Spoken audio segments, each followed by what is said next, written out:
You swiped right, perfect match, and it's the weekend you have the kids. Your heart's doing backflips and your calendar is giving you that look. What do? Welcome to Danny's Den. Let's chat about keeping your kids safe while you get back out there. Today, realistic limits on vetting, what courts actually look at, privacy-first ways to introduce someone to your kids, a quick game day play, and a music reset, plus the one clear trigger for when you should call a lawyer. Background checks are not magic.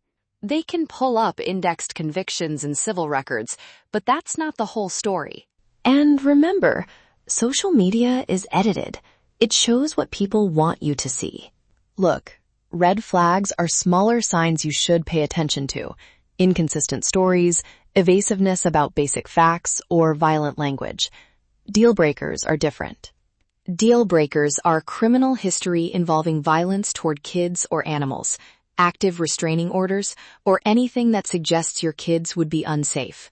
For example, a conviction for domestic violence, a protective order, or a registered sex offense are immediate deal breakers. If you see those, stop and get advice. Call an attorney if the person's presence changes a custodial routine, there's an allegation of harm, or you find criminal records that suggest danger. Those are moments to get counsel. First meetings. Keep them public and daytime. Coffee shops, busy parks. Tell a friend where you are, and don't bring the kids on that first meet. If you want a deeper check, use a licensed background check service, not amateur sleuthing that could cross ethical or legal lines. Look, family courts focus on the kids' best interests. So, a first date? Usually not a big deal. What does matter is whether that person becomes a steady, parenting-like presence, living there, watching the kids, changing routines. Judges look at timing, impact, and any signs of harm. One practical rule: what you do now can create evidence later. Document responsibly if you have concerns, and remember, rules differ by state. Protecting kids' privacy, age matters. For preschoolers, say, "I'm spending time with a new friend. You'll meet them when we do a short, safe visit." For elementary kids, "I'm seeing someone. Before they meet you, we'll do a quick public meetup so you can say hello." For teens, be straightforward. "I met someone online. I want you to meet them, but not tonight." Curious intros work. Neutral supervised setting, short first meeting, and don't use step-parent labels until they fit. Social media rules. No tagging kids, no photos of your date with your children, and ask your date to respect those boundaries until you both agree otherwise. Communicating with your co-parent matters more than you might expect. You don't need to share every detail. Share what affects the kid's routine or safety. "I want to be transparent. I'm dating.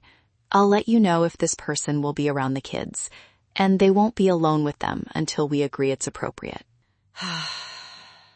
If tensions are high, text or email a short message instead of launching into an emotional call. It keeps things clear and lowers the chance of escalation. Okay, the sports scene, you got a Yankees or Eagles game. If it's your parenting time and the kids are coming, keep that day about them. Don't bring a new date. If it's an adults-only night and no kids are involved, it's usually fine to bring someone. Choose low-key seats, manage alcohol responsibly, and avoid posting photos that mix the date and the kids. A small courtesy heads-up goes a long way. "I'm heading to the game with someone on Sunday. No kids involved. Just so you know." That single sentence avoids surprise and reduces bench drama. Quick recap. Vet realistically, respect ethical lines, and use professionals for deeper checks. Protect your kids' privacy with staged, age-appropriate intros and firm social media rules. Communicate logistics with your co-parent calmly. If you see immediate safety flags or the person's presence changes parenting routines, consult an attorney. Date freely, but put your kids first. Before we go, my music pick this week is a mellow R&B throwback. Erykah Badu's On and On. Something to help you breathe and reset. Thanks for listening to Danny's Den. If you have a specific legal issue that you are looking for assistance with, please send me a direct message or email me at danielle@thelegalassistancecenter.net to book a free 30-minute legal consultation to see if I can help. You can also drop me a comment in the comment section. If this helped, please subscribe so you don't miss future episodes. All right, let's chat.